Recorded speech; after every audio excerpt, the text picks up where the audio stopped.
Morning, good afternoon, good evening, wherever you are in the world, and welcome from all of us here at Radio W.O.R.K.S World. I am Roger Cheetham. I'm the founder of the Life You Deserve programme. I'm the author of the book, The Life You Deserve, and more relevant to this moment, I'm the host of the online interview show, The Life You Deserve. This week, it's an honour and a privilege to have a very special lady as my guest. A lady who is an inspirational speaker. She's also an author and an empowerment life coach as well.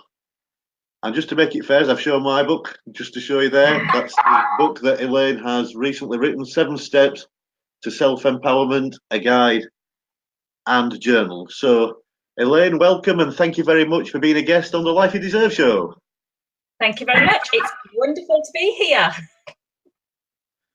So at the moment, you're known as the empowerment coach, and I know we're at a time where quite a few people are now claiming to be empowerment coaches, which I think must tease you off a little bit, because there is a reason that before everybody else was doing it, you called yourself the empowerment coach, isn't there? I did. It is a buzzword. You're absolutely right. And when people say empowerment, I go, oh, a little bit squeaky. But yes, I just sort of thought, oh, I need a branding, a tagline, whatever. I need that. So my name is Elaine Mitchell. And believe that everybody should power themselves up, should be exactly who they want to be. So I put my initials and decided to go with empowerment. So it's empowerment. But yes, I do use empowerment coach. So as you were going to the empowerment coach, what you were wanting to be then? Pardon? As you were going through school, is an empowerment coach something you wanted to be then? No, not at all. As I was going through school, I always wanted to be a beauty therapist. I always wanted to play with makeup, to do massages, to just help people to look and feel wonderful. And that's what I wanted to do, to be a beauty therapist. I wanted to help people to look good and feel good. And is that something you went in school? I did aim for it in school, and I remember being in a meeting with my head of year, Mrs. Henderson, and she said, you can't do that, Elaine, because you have acne and you bite your nails. And because I was a bit of a girly swat and the good one at school, I decided that she was telling the truth. That was all I could do. So I didn't become a beauty therapist. I didn't go to college to study beauty therapy. I did as I was told and didn't follow that dream at that time.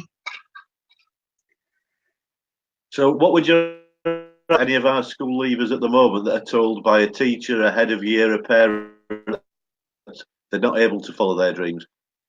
I would say that, flipping heck, we have so much whereby we have the power inside us. We know, I believe personally, that we have a path to follow. Whether we know what that path is from us being born or whether we discover that path later on in life, I feel that we tend to be drawn and attracted to what we want to do. So, for instance, at school, you may well be very, very creative and crafty. And like I, for instance, did not take any homeschooled extra lessons. I didn't do computers or anything like that either. Didn't do any home economics, computers, secretarial, anything like that, because it didn't attract me. But it was expected of me to go and work in an office or to go to university to do something academic, and I'm not the most academic person in the world. So I was drawn back to being a helper, being creative, and found that later on. So yes, I feel that when you're actually at school, when you're wherever you are drawn to where your big skills are. You're drawn to what makes you you. So it may well be that when you're a kid, you're choking on the pavements and you're being creative, you're playing in the field and that sort of thing. Or it may be that you are a bookworm or you're on the computers, and that will probably be your guide as to where you want to go, where you naturally excel. I believe that is the career that you should go for, or the lifestyle that you should go for. Because what's a career nowadays? Yeah. Not many people have a career life. No, true enough. So upon leaving school, what did you do when you'd listened to Mrs. Henderson and decided not to follow your dream at that stage? I did rebel a little bit, and I went to college to do fashion design. And that lasted all of a term and a half. I was really good at it, and I was very creative, but I just did not fit in. I was quite studious when I was at school, and not, I wouldn't say I was quiet, but I only had a small circle of friends. And at fashion design, as you can imagine, everybody was so flamboyant. It was parties constantly. It was whatever makeup you were wearing, what fashions you were wearing, or not particularly high street fashion, but it was very full on. So I had a bit of I'm not saying a crisis, but I was really, really unhappy and I knew I didn't fit. So I then left that. I'm very lucky in that my parents have always said, as long as you're happy, to all of us, as long as you're happy, you do what fills your soul, basically. So I went to work then doing the complete opposite to what I wanted to do, and I went to work in an office. I got a job for life in the civil service, so parents were really proud, even though, as I said, they've always encouraged me to do what I wanted. It was like, oh, Elaine's in the civil service, a job for life, she'll do well. So I worked in the civil service for about 12 years. And I grew up in the civil service. I got a bit of a baptism of fire. It was a huge office, a very eclectic group of people. And I loved it. I really did. But I also hated it a bit because it didn't feed me. I wasn't being the best version of myself there. Yeah, I think from knowing you a little bit, I think it's fair to say that you're a person that's. I don't think I've said anything wrong by saying this. I'm sure these would be your own words anyway. But you're a person that has in the past been a shiny object chaser, haven't you, a little bit? Oh yes, definitely. And I think we are, especially in this world, especially in like the social media world and the media world that we have, with the reality TVs, with the sports personalities and the lifestyles that people in the public eye lead, we think that we've got to be something or do something specific, and we look for things to follow and we chase those dreams and those, I'll do that. Oh, that looks a good idea. I'll do that. And I think in business as well, I've been in business from being like leaving school. I did party plans, and there was always something that I could do that I was chasing to look for. So yeah, and I think as a nation and as a species, we do that naturally. So we follow the herd and we look for something to light the fire within, and then we get disappointed when it doesn't, or we're not as successful as perhaps the person who introduced us to whatever that object is. So then we'll retract or we'll look for another one. So yes, definitely, a shiny object. So among those shiny objects, did you ever go back to following your dream of playing with makeup, as you put it, Elaine? I did, yes. I did, I think possibly about 6 to 8 years later, I was still working in the civil service full time, and I trained in beauty therapy on an evening. I trained flipping hard. It's hard work being a beauty therapist. So I trained 2 evenings a week to get my full beauty therapy qualifications. And I loved it. I absolutely loved it. I loved the fact that I was with people, helping them, making them feel better, could give them advice and all that sort of thing. So yeah, I really, really enjoyed it. Do you think that was the start of your coaching practice, the desire to go on and help people, and the feeling it gave you by doing so? Yeah, I mean, I've always have been a helper. I've always the underdog. I've always gone for the underdog, regardless of who they are, what they do. So I have always had that, I suppose, a nurturing spirit, if you like. But yes, it did, because I was mobile, so I wanted a brand that I could use, and I got involved in a direct selling company that introduced me to a different side of life, really. Very shiny objects. It introduced me to people who bought designer brands, and you could win competitions, and I won trips, and I went to Marbella, I went to Dubai, and just sort of totally different side of life. But also, while seeing that different side of life, how the other half live, as my mum would say, I then went on to be able to help other women to build a business, and that's when I sort of realised that I could help individuals and big groups of people, because as I trained more women to build their own business and to get involved in the party plan, in the direct sales, I was training them to do makeup, skincare, build a business. Their confidence was improving. They were helping other women to look good and feel good, and it was just a massive ripple effect. I loved it. It was a brilliant time in my life. So the dream of playing with makeup really did come true for you then, Elaine? And I still love it. I still love, like, it's friends' proms time, and things have moved on so much. Everything, I'm quite natural when I put makeup on people.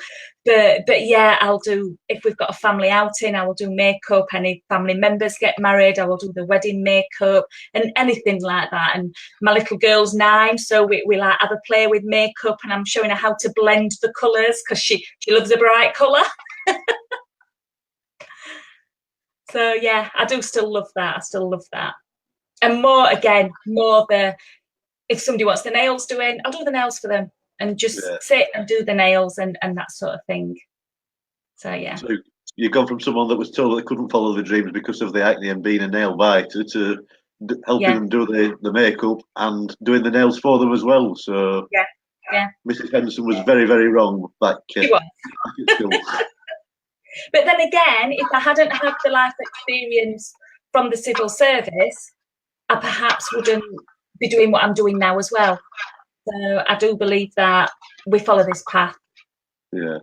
I do think, from reading your book, and an excellent read it is too, I have to say, I do think, looking back at that it's probably the time that you had at the civil service that gave you the confidence that you needed to take that step forward into doing what you're doing now.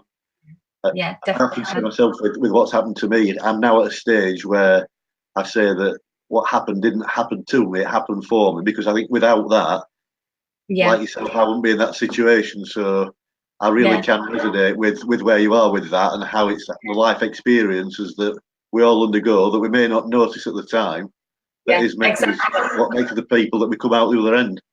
Yeah, there's a guy called Larry Wingate from the States, and I saw him on stage many years ago. It must be 15, probably even 18, 20 years ago. And he was at the Royal Albert Hall. It was at a sales conference, and I bought his book subsequently because he was very good, very funny. And he has a saying that is, expect the best, accept the worst, and celebrate it all. But when you get to the worst part of things, there's always a best worst scenario. So it was the worst thing that could happen to you, but where has it projected you to? And you very often find that thing needed to happen to get you to where you are. So, and I think it's there's two things that resonated from me with him, and I just thought, people say everything happens for a reason. I always say, well, everything happens. There doesn't necessarily have to be a huge learning thing, because if you're going to cross the road, you're going to cross the road. It's not happening for a reason, apart from the reason you want to cross the road. But at that time and that place, it doesn't have to be a reason as such. But I think everything happens to contribute to your journey. Yeah, that's a great way of looking at it, and I do have to totally agree with you on that one.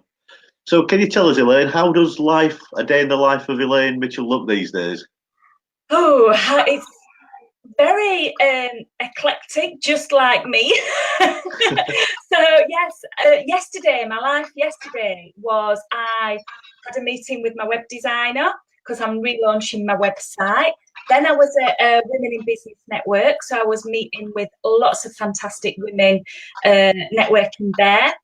Then I was doing some work just in a hotel, spoke to a couple of clients, and then met a business associate, and then I went on to another networking. So yesterday I did about a 14-hour day. Absolutely brilliant. I was a zombie at the end, but it was brilliant. At the weekend, I was doing Saturday was family day. I've got 2 kiddies, so Saturday was family day. Sunday, I was doing a Reiki. I'm a Reiki master teacher, so I was doing a full Reiki day with a group of people, and it was brilliant. So every day is a different day, which is why I love what I do, because I don't like being restricted, hence why I didn't stay in an office. I don't particularly like being told what to do. So I like to have the freedom to work with who I want, work where I want, and be able to move about and have that flexibility and opportunity. So brilliant. I know we're both equally excited about something which is coming up next Monday, but the show's about you as the guest, not about me. So would you like to tell us, Elaine, what you're going to be up to next Monday, please? Yes, I am very passionate about bringing people together. And I think because I'm in business, I go to a lot of networking events, which is wonderful. But I also want to bring people together who aren't in business. I want other people to have the opportunity to hear the stories, to get inspiration without having to be in business. You don't have to be in business to have personal development, to be able to chat to other people and to move on. So I'm working in conjunction with another author who I know called Roger. And we are hosting an evening called An Evening with Roger and Elaine. It's a beautiful venue, which again is not unusual, but it's a nice, quirky venue. Bad parking in Sheffield. Ethics and integrity that the company have got, where they hire people and the local produce that they use, and how everything is from fresh, and they really care about the customer experience. So we chose that venue because it's just fab. And so we're going to have welcome drinks. We're going to have speakers, which is myself and yourself. Lovely food, and the chance for people to just chat and there not be a hidden agenda of I want to talk to you about business or I want to talk to you about that. It's just going to be really nice that people can come along, hear your story, hear what I'm speaking about. If they want to buy us books, fantastic. If they don't, not a problem. That's not what we're about. It's about connecting people and people being able to see that you don't have to go into a busy bar to connect with people. You don't have to go and really plan something massive. You can just go out and enjoy yourself. So I'm hoping it's going to be the first of many that we can take around, who knows where. But also I will use Cluck as a base to have other speakers and just to build a lovely community of people. That's what I want to do.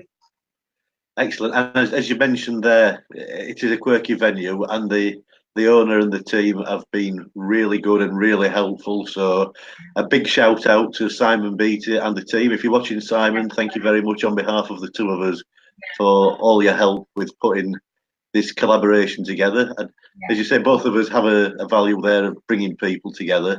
And I know this year is being termed of being the year of collaboration. So it's great to be collaborating with you on this, Elaine. It is. I'm looking forward to it. Yeah. It's funny, actually, because somebody said, "Is that your husband?" I went, "Oh, no." Somebody said, "Are you working with your husband at that?" And I went, "No."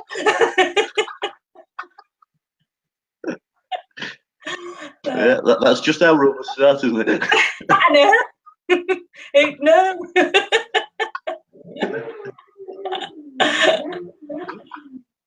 So So, Perfect. next Okay, question. that's Moving an interesting one. So I'm conscious of the time, Elaine, and much for taking time out of the busy World Cup on top of being a mum, a wife, an empowerment coach, and everything else. Busy life. You're also a avid World Cup watcher as well, aren't you?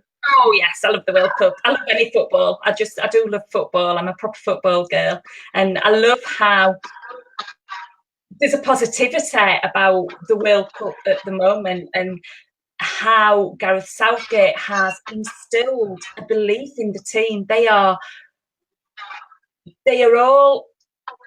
got the same internal dialogue. They have all got a strength inside that I so admire, that he has instilled in them, and the strength that they will continue to take forward. I've got a lot of respect for him. Yeah, I'm not a football fan myself, as you're aware, but having watched a little bit of the Colombia game the other day, I have to say, which is very in keeping with the conversation we've just been having, whether that had been a win or a lose for them the other day, the age of some of the younger members of the team, that will have been such an experience for them, not just within the football career, but in life in general. The kind of thing that so few people get to experience, and they had that opportunity there. And for me, that's what it's about, rather than the game, if I'm honest. Yeah, I think a lot of it, that people will look and see the positivity that has been instilled, and the self-belief. And I do believe that a lot of people will now look at football through different eyes and not see it as the falling, hooligan element, whatever, faking and trying to get penalties and tripping over a blade of grass and all that. And they will see that they are actually, they're obviously elite sports people, but they are passionate about what they do. And they've come from kicking a ball up against a garage wall or annoying the parents while they've been going down the road, kicking a can and everything. They're living their dreams. And it is just so fantastic to see them doing that, but also the personal development that they've got in there, the self-belief that they deserve to be there, and they are doing, obviously, their utmost. Excellent. So just before we finish, Elaine, is there anything else that I've not asked you about that you'd like to share with our audience at all? Have we covered everything? I think I don't know what people wanted to hear, but I would just say that I used to drive around the streets of Sheffield and South Yorkshire to help people to look and feel the best. They said that they felt $1 million when they looked fantastic, and we all can relate to that. But I knew a lot of the time when they took that makeup off, or when they changed the clothes, or they were having a bad hair day or a bad face day, it's what's inside that matters, and you need to get that resilience built up. You need to get that self-belief. So if you, at any moment, especially with everything, with the mental health problems that are going through at the moment, if you feel that you're not worthy on the inside, then there's lots of information, there's lots of help out there from loads of different people and loads of different avenues. Just connect and find your spirit, find your power, and let you get your self-empowerment from within. That's what Elaine, I want people to be very happy and love their life. Excellent. And I don't think we could have ended on a more positive, which sure being the life you deserve, and as wanting to focus on the positive that comes out of the other side of the coin, then I think that was an excellent point to finish on. So just like to say, Elaine Mitchell, thank you so much for being this week's guest on the Life You Deserve show. To our audience, I'd just like to say thank you very much for joining us this week. And if you'd like to actually meet Elaine and I in person, along with our 2 books, then next Monday evening from 7 o'clock, I think we said, did we, Elaine? Yeah. At Cluck Sheffield. So if you can Google that, it'll come up. I also believe that Marina's been kind enough to share the link on the comments below this video as well. So if you'd like to meet us in person, Elaine and I will be hosting the event we've just talked briefly about at Cluck Sheffield next Monday, the 16th of July. The Life You Deserve show will be back very shortly. In the meantime, I'd just like to say, on behalf of Elaine and myself, thank you very much for joining us today, and bye-bye. Thank you.